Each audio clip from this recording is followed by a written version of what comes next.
ఆచి chicken masala. Operation Kagar dead line ముగిసిన తర్వాత దేశవ్యాప్తంగా నక్సలిజం ఏమవుతుంది?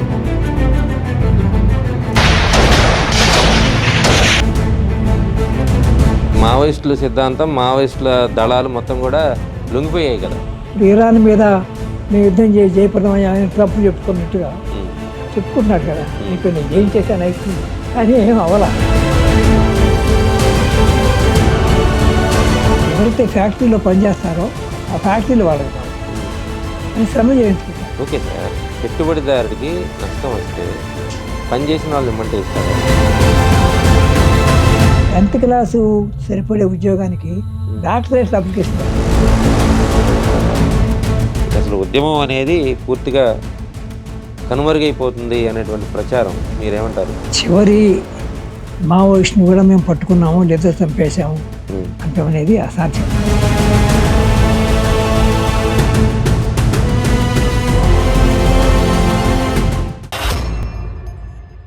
నమస్తే, తెలుగు వన్కి స్వాగతం.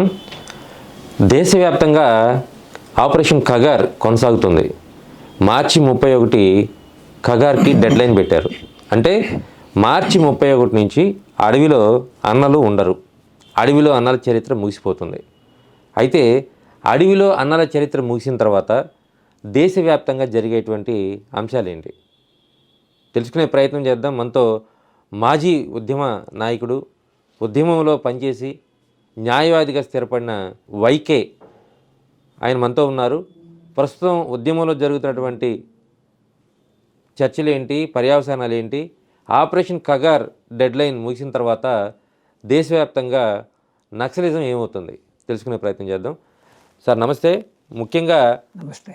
మీరు చాలా సీనియర్ న్యాయవాది, అదేవిధంగా గతంలో నక్సలిజం మావోయిస్టుల్లో కూడా పనిచేశారు. అసలు ఆపరేషన్ కగార్ ఏంటి, ఈ కగార్ అసలు ఎందుకు పెట్టారు, నక్సలిజం మావోయిజం ఏమైపోతాయి తర్వాత? కగార్ అంటే ముగింపు అని అర్థం. ఎస్, అంటే నక్సలిజం ముగింపు యుద్ధం అనేది దాన్ని ప్రభుత్వం నామకరణం చేసుకున్నది. అందుకు గడువు 31 మార్చి నెల ఈ సంవత్సరం పెట్టారు. ఆ లక్ష్యం సాధించడం కోసమని కేంద్ర ప్రభుత్వం, వాళ్ళకి సహకారంగా రాష్ట్ర ప్రభుత్వాలు దూకుడుగానే వెళ్తున్నాయి.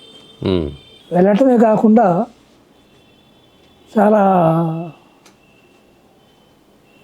ముందుకు కూడా వెళ్ళారు. ముందుకు వెళ్ళేది ఏముంది, దాదాపుగా ఈ మావోయిస్టుల సిద్ధాంతం, మావోయిస్టుల దళాలు మొత్తం కూడా లొంగిపోయాయి కదా. మొత్తం లొంగిపోయారు అని చెప్పలేము. ఎక్కువ భాగం ప్రభుత్వాన్ని దగ్గరికి వెళ్ళిపోయారు. అయితే నక్సలిజం ఎందుకు పుట్టింది, కమ్యూనిజం ఎందుకు వచ్చింది ఈ దేశానికి, రష్యాలో కమ్యూనిజం 1917లో ఎందుకు విజయవంతమైంది, 1949లో చైనాలో మావో నాయకత్వాన కమ్యూనిస్ట్ పార్టీ ఆధ్వర్యంలో విప్లవం ఎందుకు జయప్రదమైంది, క్యూబా, వియట్నాం, కొరియా, వెనిజులా, ఇలాంటివన్నీ కూడా ఎక్కడ వెనిజులా, ఎక్కడ నక్సల్బరీ, ఎక్కడ చైనా, ఎక్కడ రష్యా, ఎక్కడ సింహళం, శ్రీలంక, ఎక్కడ నేపాలు, ఇవన్నీ కూడా ఎందుకు ఈ ప్రపంచవ్యాప్త సిద్ధాంతంగా మార్క్సిజం విస్తృతమైందనేది అర్థం చేసుకుంటే ముగింపు అవుద్దా లేదా అనేది అర్థం చేసుకోవడానికి తోడ్పడుతుంది. సమాజంలో పీడన, దోపిడీ, అణచివేత, అవమానాలు, ఆత్మీయతని దెబ్బతీయటాలు, పేదరికం, నిరుద్యోగం, ఇవన్నీ ఉన్నంతకాలం అవి పోవాలనేటటువంటి ఆలోచనలు ఉంటాయి. ఆలోచనలు ఎక్కడి నుంచి వస్తాయి? భౌతిక పరిస్థితుల నుండే ఆలోచనలు వస్తాయి. ఆకాశం నుండి ఊడిపడవ ఆలోచనలు. అందువల్ల దేశంలో నక్సలిజం అనేది కానీ, కమ్యూనిజం అనేది కానీ, మావోయిజం అనేది కానీ ఈ దేశంలో ఎందుకు పుట్టిందో అర్థం చేసుకుంటే అది ఎందుకు పోతుందో లేదో పోదో అర్థమవుతుంది. కనుక ఏమైనా పాలక వర్గాలు ఎప్పుడు కూడా నశింపు చేయడానికి తనకు వ్యతిరేకమైనటువంటి వ్యవస్థని మార్చేటటువంటి భావజాలాన్ని ధ్వంసం చేయాలని పూనుకుంటాయి. అందులో కొన్ని సందర్భాల్లో బాగా అడ్వాన్స్ అవుతాయి, కొన్ని సందర్భాల్లో వాళ్ళు కూడా విఫలమవుతుంటారు. అయితే ఇప్పుడు ప్రస్తుత పరిస్థితి వచ్చినప్పుడు ఈ కగారు యుద్ధం అడిగారు కదా, గతంలో కూడా గ్రీన్ హంటు ఇట్లాంటి పేరుతో కొన్ని యుద్ధాలు చేశారు. మరి ఆ యుద్ధాలు ఎందుకు జయప్రదం కాలేదు? కారణాలు ఏవో ఉన్నాయి. ఇప్పుడు కగారు యుద్ధం జయప్రదం కావడానికి కొన్ని కారణాలు ఉన్నాయి. జయప్రదమైంది 100% అయిందా, 90% అయిందా అనేది 31 తర్వాత మనం మాట్లాడుకోవచ్చు. మార్చి 31 వాళ్ళే గడువు పెట్టారు ఈ నెల 31 తర్వాత సంపూర్ణంగా అయిందా కాదని అనుకోవచ్చు. అంటే వాళ్ళు కూడా చెప్పడం బహుశా ఇప్పుడు ఏం చెప్పబోతారంటే ప్రభుత్వం కూడా దళాలు, సైన్యాలు, people's liberation army, Maoist party అవి లేకుండా చేసాము, భావజాలం ఉంటే ఏదో ఉంటుంది, ఏమో దానికి ఏముందలేమని వాళ్ళు తేలిక చేసి మాట్లాడే అవకాశం ఉంది. అయితే ఇప్పుడు కూడా 100% దళాలని కానీ ఆ దళ సభ్యులను కానీ అందుకు సానుభూతిగా ఉండేవాళ్ళని కానీ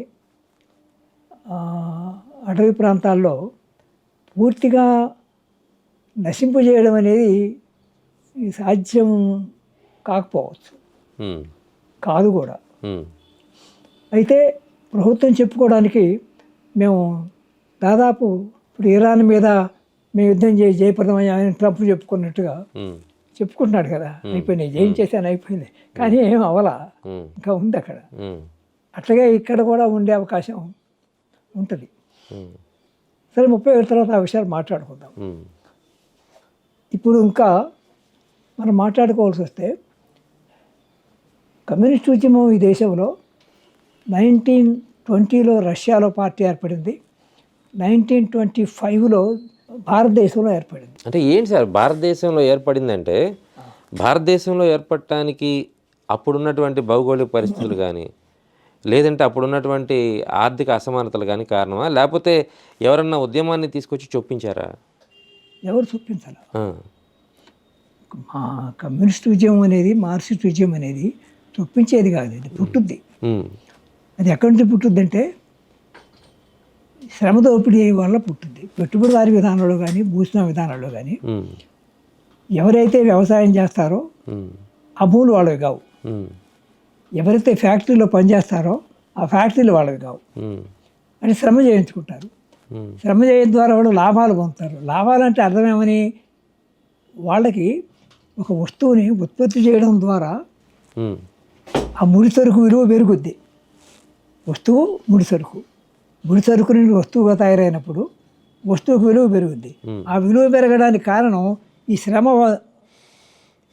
చూపించడం వల్ల. కానీ పెట్టుబడి పెట్టింది అతను కదా, పెట్టుబడి పెట్టిన దాన్ని కూడా వడ్డీ తీసుకుంటాడు, లెక్కలు కడతాడు. ఈ లాభం అనేది పెట్టుబడి పెట్టిన దానికి వడ్డీతో సంబంధం, దాని పేరు వడ్డీ వేరే ఉంటుంది. ఇది లాభం అనేది ప్రాఫిట్. ఓకే సార్, పెట్టుబడిదారుడికి నష్టం వస్తే పని చేసిన వాళ్ళు ఇమ్మంటే ఇస్తాడా? పెట్టుబడిదారుడికి ఎప్పుడు నష్టం రాదు. ఒకవేళ వస్తే వీళ్ళు ఎవరు, ఎందుకంటే లాభాల కోసం పెట్టుకున్నాడు కానీ వీళ్ళ కోసం పెట్టలేదు కదా, వీళ్ళు షేర్ ఇవ్వలేదు కదా. లాభాల్లో షేర్ ఇచ్చి ఉంటే వాళ్ళ మరి మీ ఉద్యమంలో అసలు మీరు ఆక్షేపించడానికి ఏముంది? పెట్టుబడి పెట్టాడు, మీకు పని ఇచ్చారు, మీరు పని చేసుకొని వెళ్తారు. మీ ఉద్యమం పుట్టడానికి కారణం ఏంటి? అతను మాకు పని ఇవ్వడానికి వ్యాపారం పెట్టలా, లాభాల కోసం వ్యాపారం పెట్టాడు. ఓకే, లాభాల కోసం కార్మికులు తీసుకున్నాడు. వీళ్ళ అవసరాలు తీర్చడం కోసం వాడు పెట్టుబడి పెట్టలా. మీకు చేసిన అన్యాయం ఏంటంటున్నాను? మాకు చేసిన అన్యాయం ఏంటి, వర్కర్కు చేసిన అన్యాయం ఏంటంటే, ఒక ముడి సరుకు వస్తువుగా మారటంలో వచ్చినటువంటి విలువ పెరుగుద్ది. దానికి పెరిగిన విలువలో వడ్డీ తీసుకుంటాడు, తనకి సంబంధించినటువంటి మేనేజర్గా తను చేసిన జీతం తీసుకుంటాడు, అయినా కొంత లాభం వస్తుంది. ఆ లాభమే కార్మికుడు వల్ల వచ్చి పెరిగినటువంటి విలువ కార్మికుడికి ఇవ్వకుండా తగ్గించి ఇవ్వడాన్నే లాభం అంటాం. కార్మికుడికి చెందవలసినటువంటి వస్తు ఉత్పత్తి వల్ల పెరిగిన విలువలో తనకి చెందవలసింది చెందకపోవడమే లాభం. శ్రమ దోపిడీ వల్ల పుట్టుకొచ్చిన విప్లవం ఇది. ఓకే, 100%.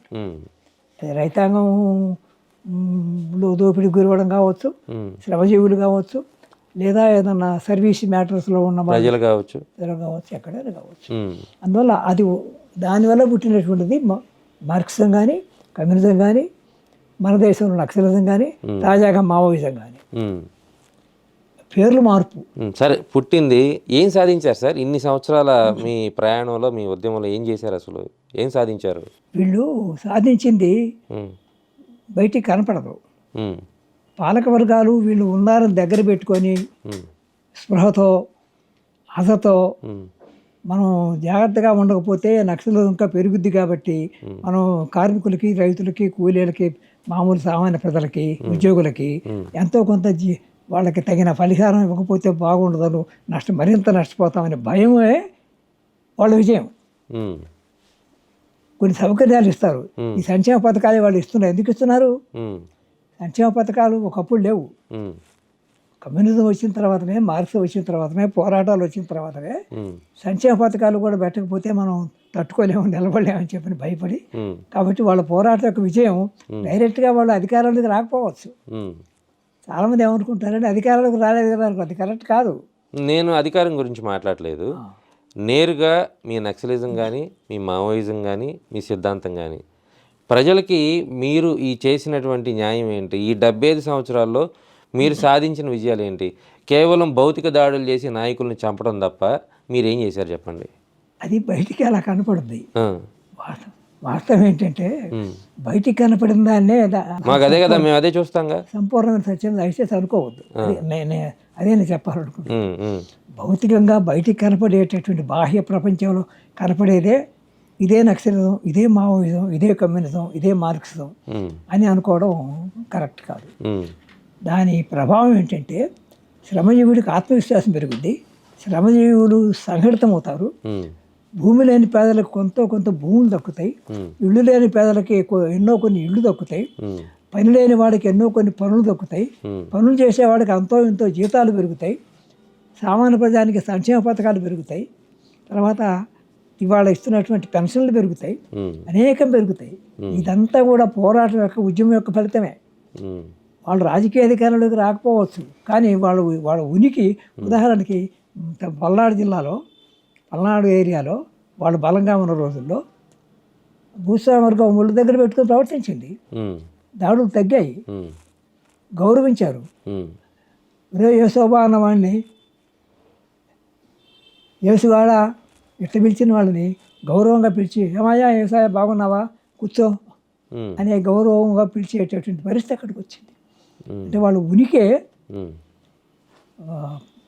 పెత్తందారుల ప్రవర్తనలో మార్పు తెచ్చింది, సామాన్య ప్రజానికి గౌరవం పెరిగింది. కానీ మీ మావోయిస్టు నాయకత్వంలో కూడా చాలామంది అగ్రకులాల వాళ్ళు ఉన్నారు కదా, ఎందుకు భూస్వాములు అని పదే ఆ ప్రయత్నం చేస్తుంటారు?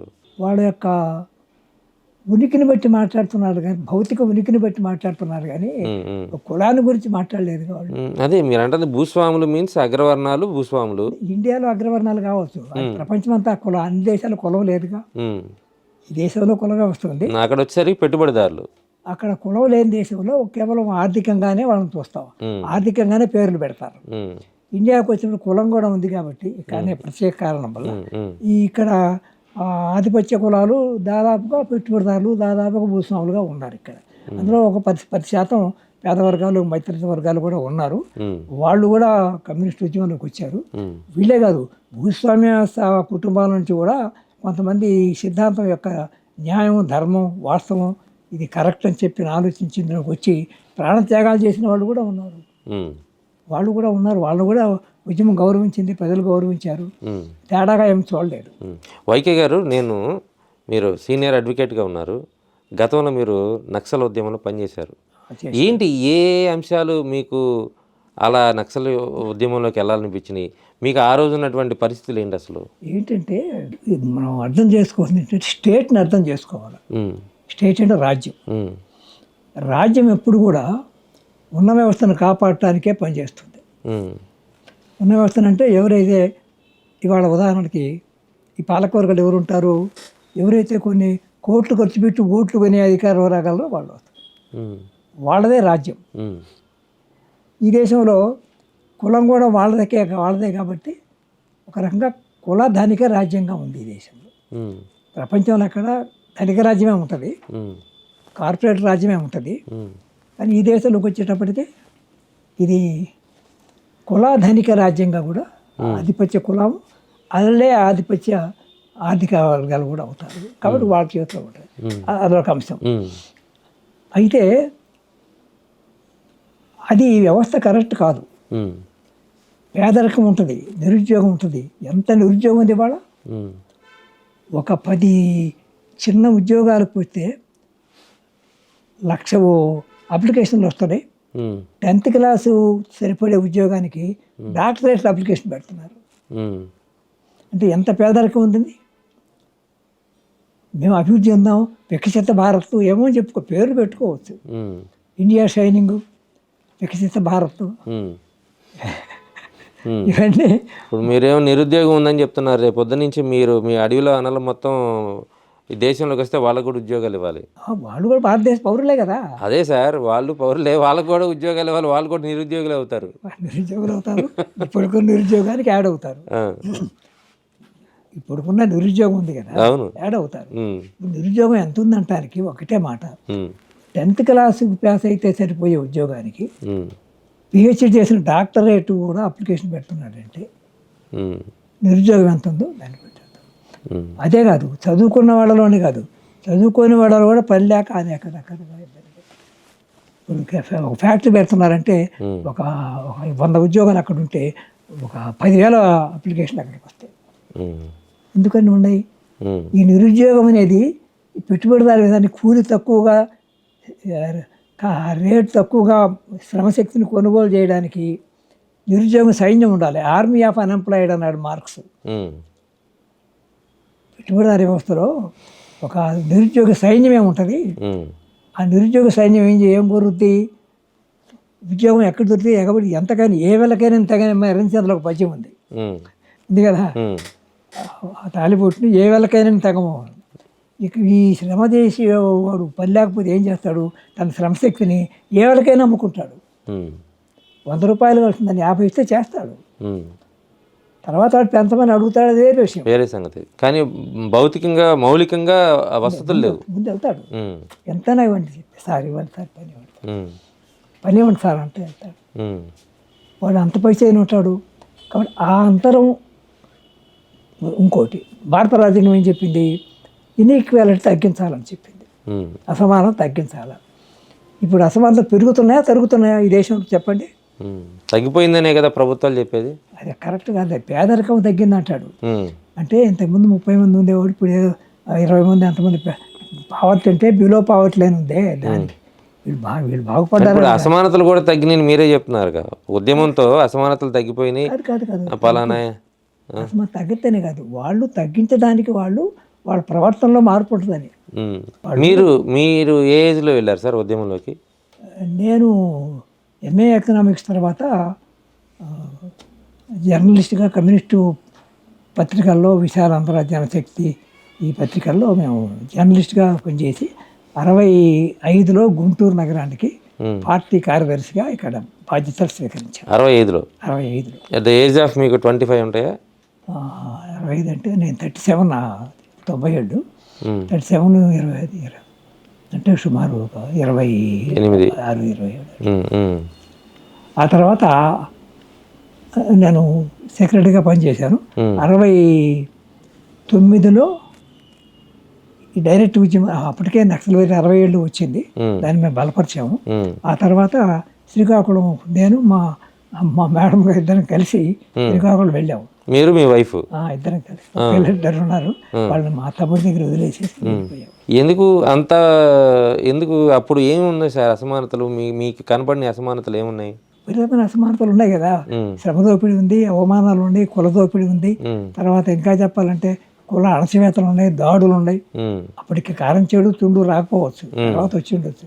కానీ కారం చేడు తుండూరు రావడానికి అప్పటికప్పుడు అకస్మాత్తుగా వచ్చినవి కావు కదా, పునాదుల్లో కూడా పెరుగుతూ సరే. అవంటే కుల రాజకీయాలు.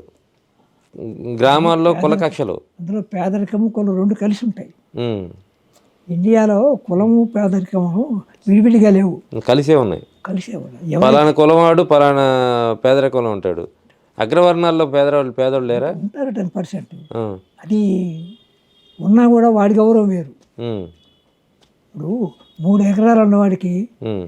అత్యంత పెద్ద కథానాయకుడు పిల్లల్ని పెళ్లి చేశాడు, ఉమ్. పేరు చెప్పదలుచుకోవాలి. అఫ్ కోర్స్, అంటే నేను అంటుంది అది మీ ప్రవర్తనలో కూడా ఉంటుందిగా, అది వ్యక్తి ప్రవర్తనలో కూడా ఉంటుందిగా. ఉంటుంది, కాదంటలేదు. కానీ దాని ప్రధాన ప్రభావం ఎందుకు ఉంటుంది? ప్రధానంగా ఇప్పుడు నా దగ్గర కొన్ని పేపర్లు చూపిస్తాను నేను. దస్తావేజుల్లో కూడా మోషేగాడు కొడుకు ఎంకిటిగాడు. సరే, అప్పుడు ఉన్నాయి సార్. ఇప్పుడు నేను ప్రస్తావించాలనుకుంటే నేను ప్రస్తావిస్తా. ఒక వర్గానికి చెందిన ఆయన పలానా ఆయన అని గారు అని పిలుస్తారు. చివరి పదం వచ్చేసరికి అసమానతలు తొలగిపోయినాయి. ఇంకా మీ ఉద్యమం అవసరం లేదు కదా. అక్కడ తొలగిపోలా, పై పైన మేకప్ ఏనా? ఏంటంటే చెత్త పన్నీరు చిలకరించారు. సమాజం కోసం చేసిన మేకప్ అదంతా. మేకప్, ఎందుకంటే వాడు ఓటు కావాలా, 5 ఏళ్ళకి ఒకసారి వాడు ఓటు వేయాలా, వాడిని ముద్రగించాలా, కొనాలా, దౌర్జన్యం చేయాలా, అన్నీ చేయాలా. ఎన్ని రకాలుగా చేయాలండి? ముద్రగించాలా, గౌరవించడం. రెండోది ఏం చేయాలా? వాడికి ఆశ చూపించాలా. మూడోది ఏం చేయాలా? డబ్బులు ఇచ్చి కొనాలా. ఏది కుదరకపోతే అని చేయాలి, జాగ్రత్త అని చెప్పాలి. లేదు సార్, నేను అట్లా అనుకోవట్లేదు. ఎందుకంటే అణగారిన వర్గాలు ఇప్పుడు కూడా చాలా మంది అత్యున్నత పదవులు అనుభవించిన వాళ్ళు ఉన్నారు, వ్యక్తులు. కానీ వ్యవస్థలో మార్పు రాలేదా? వ్యవస్థలో దాదాపు అదే కంటిన్యూ. ఓకే, మనం అక్కడ వెళ్దాం. శ్రీకాకుళంలో మీరు వెళ్ళి అక్కడ ఏం చేశారు మీరు? అక్కడ పాత్ర ఏంటి? శ్రీకాకుళంలో అక్కడ వెంపటాపు సత్యనారాయణ నాయకత్వాలు ఒక దళం ఉంది. ఇంకా చిన్న చిన్న దళాలు ఉన్నప్పుడు ప్రధాన దళం ఉంది. మేము ఆ దళంతోనే కలిసి అక్కడ రాజకీయ కార్యక్రమాలు ప్రధానంగా మేము నిర్వహించాం. వాళ్ళకి పొలిటికల్ ఎడ్యుకేషన్ గిరిజనులకి అక్కడ జాతాపులు ఉన్నాయి వాళ్ళు. అలాగే ఇంకో 2 తెగలు ఉంటాయి ప్రధానంగా. వాళ్ళకి పొలిటికల్ ఎడ్యుకేషన్, సమాజంలో మార్పు గురించి చెప్పటం, వాళ్ళని ఎడ్యుకేట్ చేయటం అనేది ప్రధానంగా. వాళ్ళు ఈ ఉద్యమంలో భాగస్వామ్యం చేయటం అనేది నిరంతర ప్రక్రియగా దళంగా తిరుగుతూ పోతాడు ఉంటాం. సాధ్యం కాదు కదా అక్కడ, ఎందుకంటే ప్రభుత్వం సైన్యాలు పోలీసులు పడుతున్నారా? కాదు సార్, నాకు ఒక చిన్న డౌటు. మీరు సమాజంలో మార్పు తీసుకురావాలంటే సమాజంలోకి వచ్చి చెప్పాలి, కానీ అడవులోకి వెళ్ళి చెప్పేది ఏంటి? ఇక్కడ సమాజంలో చెప్పే వాళ్ళు చెబుతుంటారు. అక్కడ ఎందుకు వెళ్ళాల్సి వచ్చింది? ప్రభుత్వం దగ్గర సాయుధంగా ఉంది కదా. ప్రభుత్వం దగ్గర ఆయుధాలు ఉన్నాయి. ఫైనల్గా పోలీసు రంగంలోకి వస్తాయి కదా, లేదా అలాగే మిలిటరీ రంగంలోకి వస్తుంది. మిలిటరీ ఎందుకని వాళ్ళ వ్యవస్థని మనం మార్చాలని గట్టిగా తిరగబడ్డప్పుడు పోలీసు సైన్యంతో అణిచేస్తారు కదా. అణిచేసినప్పుడు పట్టణాల్లో, నగరాల, విలేజ్ ప్రాంతాల్లో ఉంటే వాళ్ళ తేలిగ్గా దొరికిపోతారు. రహస్య జీవితం కావాలా, ఒక రకంగా అండర్గ్రౌండ్ జీవితం కావాలన్నమాట. ఆ రకమైన జీవితానికి అవకాశాలు ఉండేటటువంటి అటవీ ప్రాంతం. అక్కడికి వెళ్ళి తండాల్లో మీరు చెప్పేవాళ్ళు రాజకీయ పాఠాలు. వాళ్ళు ఒక బేస్ ఏర్పాటు చేసుకొని సిద్ధాంతం ఏంటంటే ఆ రోజులు కానీ ఇప్పుడు కానీ ఆ సిద్ధాంతం గ్రామీణ ప్రాంతాల్లో, అటవీ ప్రాంతాల్లో ముందు స్థావరాలు ఏర్పాటు చేసుకొని సాయుధంగా దళాలు ఏర్పాటు చేసి సైన్యం నిర్మాణం చేసి అక్కడ కొంత స్థిరపడి అక్కడ నుంచి మైదాన ప్రాంతాలకి, పట్టణ ప్రాంతాలకి విస్తరించి దేశమంతా రాజ్యాధికారం నెలకొల్పాలనేది సిద్ధాంతం. దీర్ఘకాల పోరాటం అని అంటారు. సో మీరు వెళ్ళి చెప్పారు అక్కడ వాళ్ళకి, వాళ్ళు యాక్సెప్ట్ చేశారా ప్రజలు? యాక్సెప్ట్ చేయబట్టే దళాలు చేరారు కదా, మొత్తం జనమంతా చేరిపోయారు. సో ఓకే, అడవిలో ఎన్ని రోజులు ఉన్నారు సార్? ఎన్ని సంవత్సరాలు ఉన్నారు? జూలైలో అరెస్ట్ అయ్యారు. 1969 జూలైలో అరెస్ట్ అయ్యారు. ఎప్పుడు వెళ్ళారంటున్నాను నేను? 68లో వెళ్ళిపోయాను. మీరు ఉన్నప్పుడు, మీరు ఉద్యమంలో దళంలో ఉన్నప్పుడు మేజర్ ఆపరేషన్స్ ఏమైనా జరిగినాయా సార్? శ్రీకాకుళం జిల్లాలో దళాలు చేసేవాళ్ళు. మా పాత్ర అంతా జనరల్గా ఏంటంటే మేము పొలిటికల్ ఎడ్యుకేషన్లో ఉండేవాళ్ళు. ఓకే, పొలిటికల్ ఎడ్యుకేషన్ దళాలతోనే ఉండాలా, ఆయుధాలతోనే ఉండాలా. అయితే మేజర్గా కొంచెం స్క్వాడ్స్ ప్రత్యేకంగా ఉంటాయి. అంటే మీరు దాడులు చేయరు, మీరు రాజకీయంగా చైతన్యవంతం చేయకూడదనేమి లేదు, కానీ ఎక్కువగా మాలాంటి వాళ్ళం పొలిటికల్ ఎడ్యుకేషన్లో ఎక్కువగా ఉంటాం. నిర్మాణం ఆర్గనైజేషన్ ఉంటుంది కదా, వాటిలో ఎక్కువగా ఉంటాయి. Political education. జనరల్గా కొంతమంది అలాగే ఎక్కువ ఉంటారు, పొలిటికల్ కమిషనర్స్ అంటారు వాళ్ళు. ఆ శ్రీకాకుళం బాగా ఉధృతం కొంతకాలం అయిపోయిన తర్వాత అది ఉద్యమం కొంచెం వెనకబట్టు పట్టిన తర్వాత ఇతర ప్రాంతాలకు విస్తరించింది. ఇప్పుడు నేను చెప్పదలుచుకుంది ఏంటంటే, ఒక చోట ఉద్యమం అణిగిపోతే మిగతా చోట ఎందుకు ఉధృతం అవుతున్నది అంటే అది పుట్టడానికి అవసరమైనటువంటి భౌతిక పునాదులు ఉన్నాయని చెప్తున్నాను. అవును. నల్లమల ప్రాంతం పెద్ద ఉద్యమం వచ్చింది కదా పల్నాడు ఏరియాలో. మరి ఆ తర్వాత ఇంకా అన్ని ఈస్ట్ గోదావరి జిల్లా ఏరియాలో వచ్చింది కదా, ఏఓబి అంటారు. ఏఓబి అంటే ఆంధ్ర ఒరిస్సా బార్డర్లో ఉద్యమాలు వచ్చినాయి కదా. కాబట్టి తర్వాత గోదావరి లోయలో ఉద్యమాలు వచ్చినాయి కదా తెలంగాణలో. ఇవన్నీ ఏం తెలియజేస్తాయి? ఒక చోట ఆగిపోయిందంటే రెండో చోట మొలవకూడదు కదా, దానికి భయపడి మొలవకుండా ఉండవు, అవసరం కొద్దీ లేస్తూ ఉంటాయి. ఇదేంటంటే భయపడి ఆగిపోయేది ఏంటంటే, అనవసరంగా పుడితే భయపడి ఆగిపోతాయి. ఇప్పుడు అవసరం లేకుండా ఆర్టిఫిషియల్గా అకస్మాత్తుగా కనుక ఉద్యమాలు లేస్తే, లేదా ఎవరో సృష్టిస్తే, ల్యాండ్ చేస్తే ఇంకా రెండో తాడు పుట్టదు. ఉద్యమం సహజంగా ఆ నేలలో గుండా ప్రకృతి సహజంగా ఉద్యమం వచ్చినప్పుడు, అలాంటి ప్రకృతి సహజంగా దేశమంతా ఉన్నప్పుడు ఎక్కడైనా రావచ్చు.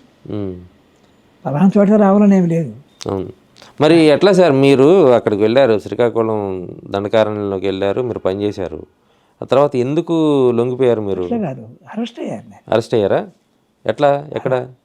అదే ఒంగోలు ఏరియా నుండి చిలకలపేట మీదుగా రావాలని చెప్పి నేను వస్తుంటే చిలకలపేట మార్టూరు మధ్యలో లారీలో ప్రయాణం చేస్తాను, లారీని ఆపారు. ఆపి నన్ను అరెస్ట్ చేశారు. మీకు తెలుసా? మీరు తెలుసా అప్పుడు పోలీసులకి? నా దగ్గర బ్యాగులు ఉంటాయి కదా, బ్యాగులు లిటరేచర్ ఉంటుంది కదా, దాన్ని బట్టి ఐడెంటిఫై చేశారు. ఏంటి బ్యాగులు ఏంటి అని అడిగారా? తీసుకొని సెర్చ్ చేస్తారు కదా పోలీసులు, సెర్చ్ మన లిటరేచర్ ఉంటుంది కదా, మనం ఐడెంటిఫై అయిపోయిన తర్వాత మనం చెప్పకపోవడం అనేది అర్థం లేదు కదా, అందువల్ల ఐడెంటిఫై అయిపోయారు. అప్పుడు ఎవరు సార్ ఎస్పీ ఎవరు? అప్పుడు హనుమంత నాయుడు అని, అప్పుడు ఎస్పీ ఉండే హనుమంత నాయుడు. తర్వాత లేకపోతే ఎస్పీలు మారారు, మనకు తెలియదని. ఓకే. అప్పుడు మిమ్మల్ని అరెస్ట్ చేసిన తర్వాత ఏంటి, ఎలా ఉంది అప్పుడు? అరెస్ట్ అయిన తర్వాత వాళ్ళు కొంత సహజంగా చిత్రహింసలు పెడతారు కదా. పెట్టారా? మనకి పెట్టాలి, మనం అవన్నీ కూడా అనుభవించాలి. అయితే ఎవరికి ఏంటంటే నన్ను జైలుకి పంపించేశారు. ఎన్కౌంటర్ చేయకుండా, అంటే ఆ రోజుల్లో కొన్ని ఎన్కౌంటర్లు క్రమంగా పెరిగినాయి. ఆ రోజుల్లో ఎన్కౌంటర్లు కొంచెం మొదలైనవి. ఇప్పుడు కానీ మీరు తప్పించుకున్నారు, ఎన్కౌంటర్ కాలేదంటే ఎందుకని వాళ్ళకి చెప్పారా ఏమన్నా రహస్యాలు? చెప్పిందేమి లేదు. మన దగ్గర పొలిటికల్ ఇష్యూ మొత్తం డిస్కషన్ అంతా పొలిటికల్ ఉంటుంది. పొలిటికల్ డిస్కషన్ ఉంటే ఏముంది, ఇది ఇప్పుడు ఎంత డిస్కస్ చేస్తే ఏముంది. కానీ ఇప్పుడు మీరు అక్కడ దండకారణ్యంలో పనిచేశారు, మీరు అక్కడ ప్లేసులు చూపించమని చెప్పి కూడా అడుగుతుంటారుగా? అదంతా మనం అడగలేదు? అదే లేదు, మనం అదే జైలుకి పంపించేశారు. ఏ జైల్లో ఉన్నారు సార్? అక్కడ నుంచి ముందు విశాఖపట్నం, తర్వాత రాజమండ్రి, ఈ రెండు ప్రాంతాలు ఎక్కువ. ఎన్ని సంవత్సరాలు ఉన్నారు జైల్లో? మొత్తం నేను 7 సంవత్సరాలు జైల్లో ఉన్నాను. అంటే ఆ టైంలో బెయిల్ మీద బయటకు వచ్చాను. బెయిల్ మీద బయటకు వచ్చి లాలో చేరాను. అంతకుముందు నేను ఎంఏ ఎకనామిక్స్, తర్వాత లాలో చేరాను. లాలో చేరిన తర్వాత 6 సెమిస్టర్లు కదా, ఒక విశాఖపట్నంలో ఆంధ్ర యూనివర్సిటీ. నా ఎంఏ కూడా అక్కడే. ఫస్ట్ సెమిస్టర్ అయిన తర్వాత జూన్ 26న ఎమర్జెన్సీ డిక్లేర్ చేసింది 1975. 77 గవర్నమెంట్, ఇందిరాగాంధీ గవర్నమెంట్ ఓడిపోయి ప్రభుత్వం మారి జనతా ప్రభుత్వం వచ్చిన దాకా జైల్లోనే ఉన్నాం. ఈ లోపల నేను ఏం చేసి జైలు నుండి ఎగ్జామ్స్ రాస్తారని నేను బార్ కౌన్సిల్కి అప్లికేషన్ పెట్టుకొని పర్మిషన్ తెచ్చుకొని పరీక్షలన్నీ రాసేసాను. ఒక సెమిస్టర్ ఏదో మిగిలి ఉంటే ఆ 75 మార్చిలో బయటకు వచ్చిన తర్వాత, ఎమర్జెన్సీ ఎత్తేసిన తర్వాత బయటకు వచ్చిన తర్వాత సెమిస్టర్ పూర్తి చేసి వచ్చి లా ప్రాక్టీస్ పెట్టి ఇక మళ్ళీ నేను వెళ్ళాలని నిర్ణయించుకున్నాను. సో మీరు అక్కడి నుంచి న్యాయవాదిగా మారారు. కానీ మీ సిద్ధాంతం, మీ భావజాలం మొత్తం కూడా మావోయిస్టులతోనే ముడిపడి ఉంటుందిగా. అంటే సమాజం మారాలనే భావం అనేది అది మేము మార్చుకోవాల్సిన అవసరం లేదు. ఇక సమాజం అసమానతలు ఉన్నాయి, శ్రమ దోపిడీ ఉంది, అణచివేతలు ఉన్నాయి, అక్రమాలు ఉన్నాయి, మోసాలు దగాలు ఉన్నాయి, లంచం ఉంది, అవినీతి ఉంది, ఎక్కడ లేదు అవినీతి. ఇవన్నీ ఉన్నప్పుడు వ్యవస్థ మారాలని కోరుకునే ఒక భావజాలం దాని నుండి వెనక్కి వెళ్ళాలి. ప్రొఫెషన్లో ఉన్నాను, అయితే నిర్మాణం యాక్టివిటీస్ అవన్నీ ఇక్కడ సాధ్యం కాదు కదా. కానీ సార్ మీరు పనిచేసిన కాలంలో ఉన్న మావోయిస్టులు ఆ భావజాలం, ఆ నక్సలిజం తర్వాత అంటే ఒక కొత్త రూపు సంతరించుకుంది. అంటే నేను ఆ మాట వాడచ్చో లేదో కానీ కొంత అవినీతి కూడా మావోయిస్టుల కార్యకలాపాల్లో భాగమైంది. బెదిరింపులు, డబ్బులు వసూలు చేయటం, ఇలాంటివన్నీ నిజంగా మావోయిస్టులు చేశారా? వాళ్ళ పేరు అడ్డుపెట్టుకొని ఎవరైనా చేసి ఉంటారా? వాళ్ళు కూడా వాళ్ళకి ఆయుధాలు, నిర్మాణం, మెడికల్ అవసరాలు, ప్రచార అవసరాలు, ఇవన్నీ వాళ్ళకి కూడా కొంత అమౌంట్ డబ్బులు అవసరం. ఆ వసూలు చేయటం అనేది ఆర్గనైజేషన్ కోసం ఆర్గనైజేషన్ చేసి ఉంటుంది. వ్యక్తిగతంగా చేసే అవకాశం అవసరం అక్కడ. ఎందుకు అడవుల్లో ఉన్నవాడికి వ్యక్తిగతంగా ₹1,00,000 ఎందుకు వాడికి ఏం చేసుకుంటాడు? కాగితాలు వాళ్ళ కుటుంబాలకి ఎక్కడుంది కుటుంబం? లేదా కుటుంబాలు కట్ అయిపోయాయి కదా. మన పేపర్లో చూస్తున్నాం, 40 ఏళ్ళుగా కుటుంబంలోకి సంబంధం లేకుండా ఇప్పుడే చూస్తున్నాం అని. అంటే అర్థమేమని? అక్కడి నుంచి ఏదో డబ్బులు పంపించి అది కుదరదు, అది అబద్ధం, అది పెద్ద తప్పులు ప్రచారం. కానీ చాలా మంది మావోయిస్టుల పేరుతో డబ్బులు వసూలు చేసినటువంటి కట్టర్లు అది కూడా చేసి ఉంటాడు. దానివల్ల ఉద్యమానికి బ్యాడ్ నేమ్ అనేది రాలేదా? అదేం రాలేదు, ఏదో కొద్దిగా దాన్ని వాళ్ళు తట్టుకొని నిలబడగలిగారు. అట్లాంటివి ఉంటాయి కొంచెం చిన్న చిన్న ప్రచారాలు కానీ వాస్తవాలు కూడా. కానీ అవన్నీ తట్టుకోవడంలో విఫలం కాల ఉద్యమం. వాళ్ళు చేసే త్యాగాలు, వాళ్ళు చేసే పోరాటాలు, వాళ్ళు చేసేటటువంటి ఇవన్నీ ఉద్యమాలు, ఇవన్నీ ఈ చిన్న చిన్న విమర్శలు, ఇందులో కొన్ని వాస్తవాలు ఉన్నా కూడా తట్టుకొని బయటపడగలిగిన స్థితిలో వాళ్ళు ఉద్యమం పెరిగారు. మరి ఎక్కడ లాస్ అయింది సార్? మావోయిస్ట్ ఉద్యమం ఎక్కడ లాస్ అయింది, ఎక్కడ వీక్ అయింది? ప్రధానంగా ప్రభుత్వం బాగా తన మిలిటరీ శక్తిని బాగా పెంచింది. మిలిటరీ శక్తిని పెంచిన దానికి ధీటుగా మిలిటరీ శక్తిలో ఎదుర్కోవాలిగా, అక్కడ గ్యాప్ వచ్చింది. నా పరిశీలనే కదా. పరిశీలనలో ప్రభుత్వ మిలిటరీ శక్తి, ఇంటెలిజెన్స్ శక్తి, టెక్నికల్ శక్తి ఇవన్నీ పెరిగాయి. మావోయిస్టులు సైనిక శక్తి కానీ, ఇంటెలిజెన్స్ శక్తి కానీ, టెక్నికల్ శక్తి కానీ, తర్వాత వాళ్ళు బయట ప్రపంచంలో వాళ్ళు ఎక్కడో ఉన్నారు కదా పోరాటం. ఆ పోరాట ప్రాంతం కాకుండా మిగిలిన విస్తారమైన భారతదేశం ఉంది కదా, నగరాలు, పట్టణాలు, గ్రామీణ ప్రాంతాలు, మైదాన ప్రాంతాలు. ఇక్కడ ఆ ఉద్యమానికి తగినంత మద్దతు రాలా. భయపెట్టారు.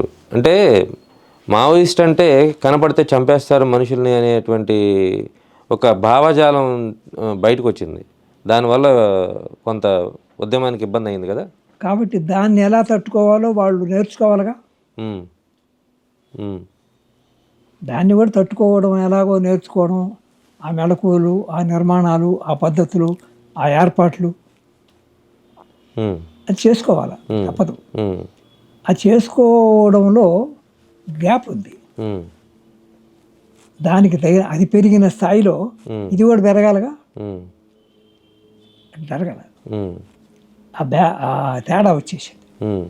అందువల్ల వాళ్ళు అక్కడ అడవి ప్రాంతాల్లో గవర్నమెంట్, ప్రభుత్వ సైన్యాలు ఎట్టి కొడతా ఉంటే ఇక్కడ వాళ్ళకి తగినంత మద్దతు వచ్చే నిర్మాణం లేదు. అంటే మీ టార్గెట్ అంతా ప్రభుత్వంలో ఉన్నటువంటి పెద్దలు, పోలీస్ శాఖలో ఉన్నటువంటి పెద్దలు, వీళ్ళని టార్గెట్ చేయాలి, వీళ్ళని టార్గెట్ చేసి కొట్టాలి. ఇప్పుడు ఉమేష్ చంద్ర లాంటి అతన్ని, పోలీస్ ఆఫీసర్ని, నిజాయితీ గల పోలీస్ ఆఫీసర్ని చంపిన తర్వాత మావోయిస్టుల మీద ఒక తీవ్రమైనటువంటి వ్యతిరేకత వచ్చింది. అదేవిధంగా గతంలో ఉన్నటువంటి ఒక సందర్భం, ముఖ్యమంత్రిగా ఉన్నటువంటి చంద్రబాబు మీద నక్సలైట్లే ఇదే మావోయిస్టులు దాడులు చేశారు. తర్వాత లడ్డా అనేటువంటి ఒక ఐపీఎస్ అధికారి మీద దాడులు చేశారు. అంటే ఏంటి అలా దాడులు చేయటం ద్వారా మీరు సమాజానికి మంచి చెప్పాలనుకున్నారా? అట్లా కాదు, మీరు ప్రమాదం అని ప్రజలు భావిస్తున్నారు కదా. పార్టీ నిర్ణయాలు ఒక్కొక్కప్పుడు బ్యాలెన్స్ తప్పే అవకాశం కూడా ఉంది. కొన్ని సందర్భాల్లో వ్యక్తుల్ని ఎప్పుడూ టార్గెట్ చేయడం సాధ్యం. విప్లవోద్యమంలో వ్యక్తుల్ని ఎల్లప్పుడూ ఏ పరిస్థితిలో కూడా టార్గెట్ చేయడం తప్పు అనే నిర్ణయానికి రాలేరు. కొన్ని సందర్భాల్లో వ్యక్తులను కూడా టార్గెట్ చేయడం కూడా అవసరం కావచ్చు. ఎందుకు సార్, వ్యవస్థ మీద కదా మన పోరాటం. కొన్ని సందర్భాలు ఉంటుంది, సందర్భాన్ని బట్టి. అదే నేను సందర్భం. నేను మిమ్మల్ని అడుగుతాను, మీరు ఒక మావోయిస్టు నాయకుడిగా మీరు దొరికారు పోలీసులకి, లారీలో పట్టుబడ్డారు. మిమ్మల్ని ఆ రోజు ఏదో భౌతికంగా శారీరకంగా 2 దెబ్బలు వేశారో లేకపోతే ఏం చేశారో నాకు తెలియదు, చేసి మిమ్మల్ని జైలు పంపించారు. చట్ట ప్రకారం ఏం చేశారు, కానీ మిమ్మల్ని నిర్మూలించలా, చంపేయలేదు. అదే దాన్ని ఏమంటారు, ఎన్కౌంటర్ చేయలేదు. మీరెందుకు చేయాలి? మీరెందుకు? వీళ్ళు కూడా చేయరు. అదే చెప్పేది. వాళ్ళు ఎట్లయితే డిస్క్రిప్షన్ అంటారు దాన్ని, విచక్షణ పాటిస్తారో వీళ్ళు కూడా పాటించాలా. ఎల్లకాలం ఎల్లప్పుడూ పాటించారని చెప్పలేం. వీళ్ళు పాటించారని కానీ వాళ్ళు పాటించారని కానీ చెప్పలేము. పాటించినప్పుడు ఎవడు పాటించకపోతే వాడే నష్టపోతాడు. ఉద్యమం పోరాటం కదా. అవును, ఇప్పుడు అలాగే మావోయిస్టులు నష్టపోయి ఉండొచ్చు. అది ఒక కారణం అయి ఉండొచ్చు. నేను కరెక్ట్గా ఇదే కారణం చెప్పిన అసలు చేసి చెప్పడం మనకు కొంచెం. ఎందుకంటే నేను బలిమెల ఇన్సిడెంట్ చూశాను సార్. బలిమెల ప్రాంతంలో ఆ ఇన్సిడెంట్ చూసిన తర్వాత అందులో చాలామంది చనిపోయిన వాళ్ళలో ఆ దళాలు, ఈ పోలీస్ వ్యవస్థలో పేద కుటుంబాలు, దిగువ మధ్యతరగతి కుటుంబాలు, మీరు చెప్పిన అణగారిన వర్గాలకు చెందినటువంటి ఉద్యోగులు చాలామంది ఉన్నారు. వాళ్ళ కుటుంబాలని టార్గెట్ చేసి కొట్టడం ద్వారా నక్సలిజం లేకపోతే మావోయిజం ఏం చెప్పాలనుకుంది సమాజానికి? ఇప్పుడు అదే చెప్పేది, విచక్షణ ఉండాలంట. నేను అనుకున్నది ఏంటంటే, విచక్షణ ఉంటే ఒక ముందుకెళ్తారు. అటు పోలీసులు కావచ్చు, ఇటు 2 పోరాట శక్తులు పోరాడుతున్నాయి. ఈ పోరాట శక్తులు విచక్షణ కోల్పోతే ఆ చర్య లాభం చేకూర్చకపోగా నష్టం చేకూరుతుంది. ఇటు పోలీసులు చేసే ఎన్కౌంటర్లు కూడా కొన్ని లాభాలు చేస్తాయి, కొన్ని నష్టాలు కూడా వాళ్ళు కూడా పొందుతారు. ఇటు కూడా జరుగుతాయి. అందువల్ల ఈ ప్రతి చర్యని మనం పరిశీలిస్తే కానీ ఏది విచక్షణ కోల్పోయిన చర్యో కాదు అనేది మనం చెప్పలేము. మీరు 68లో అంటే 75లో మీరు అడ్వకేట్ అయిపోయారా సార్? 77లో కదా రిలీజ్ అయింది. 77 అయిన తర్వాత 78 నుంచి అడ్వకేట్ నేను. అవును, బయటకు వచ్చి పరిశ్రమ కూడా రాయాలిగా ఒకటి ఉంది, మిగిలి ఉంటాయి. రాసి 78లో ప్రాక్టీస్ పెట్టి. గుంటూరు జిల్లాలో, పల్నాడు జిల్లాలో జరిగినటువంటి ఇది కూడా చార్ మజుందార్ ఉద్యమం కానీ, చార్ మజుందార్ దళం సమావేశంలో నేను ఉన్నారు కదా 69లో. అది ఎట్లా జరిగినాయి సార్ అప్పుడు? 68లో కలకత్తా బెంగాల్లో ఉండేవాడు కదా. బెంగాల్ నుండి శ్రీకాకుళం జిల్లాలో ఉన్న ఒక నాయకత్వం వెళ్ళి మాట్లాడి తీసుకొచ్చినప్పుడు అందరం, మేము అప్పుడు అడవుల్లో ఉండేవాళ్ళం కదా, మేము కూడా అందరం కలిసి ఇక్కడ గుత్తికొండ వెలంలో మీటింగ్ పెడితే బాగుంటుందని చెప్పని గుత్తికొండ మీటింగ్ వెలంలో ఇక్కడ గుంటూరు జిల్లా వాళ్ళు ఏర్పాటు చేశారు. అప్పుడు డిఫారెస్ట్, అది గుత్తికొండ బెలం అనేది డిఫారెస్ట్. అక్కడ గుడి ఉంది, బిల్డింగ్ ఉంటుంది. అక్కడ కూర్చోడానికి, మాట్లాడుకోవడానికి, చర్చించుకోవడానికి 20-25 మంది వెళ్ళేవాళ్ళు. 20-25 మంది సమావేశం అది. ఆ సమావేశంలో ఈ పోరాటాన్ని, శ్రీకాకుళం పోరాటాన్ని కొనసాగించాలని తీర్మానం. అప్పుడు డిఫరెన్స్ ఏమొచ్చిందంటే, ఇక్కడ కమ్యూనిస్ట్ ఉద్యమంలో ఉన్నటువంటి తరిమల నాగిరెడ్డి వాళ్ళకి సంబంధించిన నాయకత్వం శ్రీకాకుళం పోరాటాన్ని కొనసాగించడానికి వాళ్ళు కొంచెం తటపటాయించినప్పుడు చారుమందారుని తీసుకొచ్చి చారుమందార గైడెన్స్ కింద ఈ ఉద్యమాన్ని కొనసాగిద్దామని నాగిరెడ్డి గైడెన్స్ పక్కకు పెట్టేసేసి చారుమందారు నాయకత్వాన గైడెన్స్ కింద దీన్ని ముందుకు తేడాలని తీర్మానం చేశాను. అది గుత్తికొండ బీరం ఏదైతే వ్యవస్థాపక నాయకత్వం ఉందో నక్సలిజానికి ఆయన ద్వారా చేయించారు. దాన్ని కొనసాగించాం. అట్లా కొనసాగిన తర్వాత 2004 దాకా కొనసాగినప్పుడు ఇక్కడ రాజశేఖర రెడ్డి గవర్నమెంట్ వచ్చిన తర్వాత చర్చలు జరిగాయి. చర్చలు అయిన తర్వాత 2005లోనే ఆ చర్చలు అప్పుడే మావోయిస్ట్ పార్టీగా పేరు మార్చారు. బీహార్ వాళ్ళు కలిసి వస్తే పేరు మార్చారు. అప్పటి మావోయిస్ట్ పార్టీగా కొనసాగింది. నేను అప్పటికే లాయర్గా ఉండిపోయాను. మీరు ఉన్నారు, అడ్వకేట్గా ఉన్నారు, కానీ 78 ఎంతో కొంత సింపతైజ్ అనేది ఉంటుంది కదా. నేను ఫాలో అవుతున్నాను కదా, ఫాలో అవుతాను కదా. సో ఆ మావోయిస్టుల చర్చల్లో మీకు అనిపించింది ఏంటి? వాళ్ళు అంటే సమాజానికి ఏమైనా న్యాయం చేకూరిందా? గవర్నమెంటు వీళ్ళు అనుకున్నటువంటి ప్రతిపాదనలకి ఆమోదించకపోగా అణచివేత మార్గాన్ని ఆ తర్వాత అనుసరించి మళ్ళీ చర్చలు జరుపుతామని చెప్పింది. చర్చలు లేకుండా ఇక వాళ్ళకున్న అవకాశాలు, ఆనుపానులు తెలుసుకున్న తర్వాత వాళ్ళు ఏం చేయాలో వాళ్ళు పత్రాలు వ్యవహరించారు. దాన్ని తట్టుకోవడానికి ఇక్కడ మరి కొంత తట్టుకోగలిగి కొంత తట్టుకోలేక నష్టపోయారు. అసలు మనకి ఆంధ్రప్రదేశ్లో ఉద్యమం అనేది లేదు కదా సార్, ఇప్పుడు దాదాపుగా కనుమరుగైపోయింది కదా. ఓన్లీ ఉంది దండకారణ్యంలో ఉంది, ఏఓబిలో ఏదో కొద్దిగా ఉంటే ఉండొచ్చు కానీ ఈ విశాఖ ఏజెన్సీలో ఉంటుందా? ఏఓబి అదే ఆంధ్ర ఆవరిస్తాం అదే కదా, అక్కడ ఏదైనా ఉంటే కొంత ఉండొచ్చు, కానీ దాదాపు ఏపీలో ఏం చేయాలనుకుంటుంది ప్రభుత్వం? దీనివల్ల దీని ఆపరేషన్ కగార్తో ఏం చేస్తుంది ప్రభుత్వం? ఇప్పుడు మన్మోహన్ సింగ్ ఏం చెప్పాడు, ఈ దేశానికి అతిపెద్ద ప్రమాదం నక్సలిజం అన్నాడు మన్మోహన్ సింగే. అంటే వీళ్ళు దాదాపు 80 పైగా జిల్లాల్లో వీళ్ళ స్థావరాలు ఏర్పాటు చేసుకొని ఉద్యమం కేంద్రాలు ఏర్పాటు చేసుకున్నారు దేశవ్యాప్తంగా. చిన్న విషయం కాదు కదా. మావోయిస్టులు ఆయుధాలతో దళాలతో ఒక 80 జిల్లాల్లో ఉన్నారంటే వీళ్ళు ప్రభావం చాలా ప్రభుత్వం మీద ఉంటుంది కదా. వాళ్ళకి నిద్ర పట్టదు కదా, భయపడుతుంటారు కదా. దానికి అనుకూలంగా ప్రజలకు అనుకూలంగా పనులు చేయాలి కదా, పనులు చేయలేరు. చేస్తే వాళ్ళకి నష్టం. చేయలేనప్పుడు చేయలేని పరిస్థితుల్లో వాళ్ళు ఒత్తిడి పెడతా ఉంటారు మేము ఉన్నామని. కనుక దీన్ని అణచాలనేటటువంటిది ఆ ప్రభుత్వాలకు ఉంది, అన్ని ప్రభుత్వాలకు ఉంది. అందరు గ్రీన్ హ్యాండ్ అంతా కాంగ్రెస్ వాళ్ళే ముందు పెట్టారు అక్కడ, బీజేపీ వాళ్ళు కాదు. ప్రారంభం ఆ ఏరియాలో అణచివేసే ఉద్యమాన్ని యాక్షన్ ప్రారంభించింది కాంగ్రెస్ గవర్నమెంట్ ప్రారంభించింది. అంతేగా మనకి చర్చల పేరుతో దాని తర్వాత జరిగింది కూడా అదే కదా, కాంగ్రెస్ గవర్నమెంట్. అలా ఆ ప్రభుత్వం ఈ ప్రభుత్వం తేడా లేదు, ఇంకొక ఉధృతం చేసింది. ఇప్పుడు ఎట్లా సార్, అగ్రనాయకత్వం మొత్తం కూడా నీరు గారిపోయింది. అంటే నెంబర్ 1 పొజిషన్లో ఉండే నాయకులందరూ కూడా లొంగిపోయారు, లేకపోతే ఎటో వెళ్ళిపోయారు అనారోగ్య కారణంతో. ఇప్పుడు సెకండ్ గ్రేడ్ నాయకత్వం ఉన్న వాళ్ళు ఏం చేయలేని పరిస్థితి. ఇక అసలు ఉద్యమం అనేది పూర్తిగా కనుమరుగైపోతుంది అనేటువంటి ప్రచారం మీరేమంటారు? ఇక్కడ ఏం జరుగుద్దంటే నా అవగాహనలో ఎక్కడో కొంతమంది ఇంకా మిగిలే ఉంటారు. చివరి మావోయిస్ట్ని కూడా మేము పట్టుకున్నాము లేదా చంపేశాము అంటాం అనేది అసాధ్యం. వాళ్ళు కూడా చంపేస్తామంటలేదు, మీరు లొంగిపోయింది మేము బేషరతుగా క్షమిస్తామని చనిపోయిన వాళ్ళు కానీ చనిపోయిన వాడు కానీ చివరి మావోయిస్టు కాదు, చివరి మావోయిస్టులు ఇంకా ఉంటారు. వాళ్ళు ఏం చేస్తారనేది చాలా కష్టం వాళ్ళకి. వాళ్ళు అభివృద్ధి కావడం అనేది చాలా కష్టంతో కూడా ఉంటుంది. వాళ్ళు ఏం చేస్తారనేది చూడాలి ఒకటి. అయితే ఈ లొంగిపోయిన వాళ్ళందరూ సిద్ధాంతం తప్పని లొంగిపోయిన వాళ్ళు కాదు. కేవలం సాయుధ పోరాటంతోనే మనం చేయాలని చెప్పి వెళ్ళారే, పరిస్థితులు అనుకూలించుకు వస్తున్నారు బయటికి. వచ్చే భావజాలం కూడా కొంతమంది ఉన్నారు, అందరూ కాదు కానీ. అంటే ఆ రూట్ కాదు, ఆ లక్ష్యం కరెక్టే. పేదరిక నిర్మూలనకి ఈ పాలకవర్గాలతో యుద్ధం చేయాల్సిందే. ఈ ప్రభుత్వాలతో ఈ పాలకవర్గాలతో ప్రజలకు మేలు జరగదు. ఇటు పరిస్థితులను వీళ్ళ స్వభావం మారదు. ఉద్యమం అవసరమే, ఆయుధంతో కాకుండా ప్రజాస్వామ్య పద్ధతిలో కూడా మనం ఎందుకు చేయకూడదు ఒక ప్రయత్నం అనే ఆలోచనతో వచ్చిన వాళ్ళు కొంతమంది ఉన్నారు.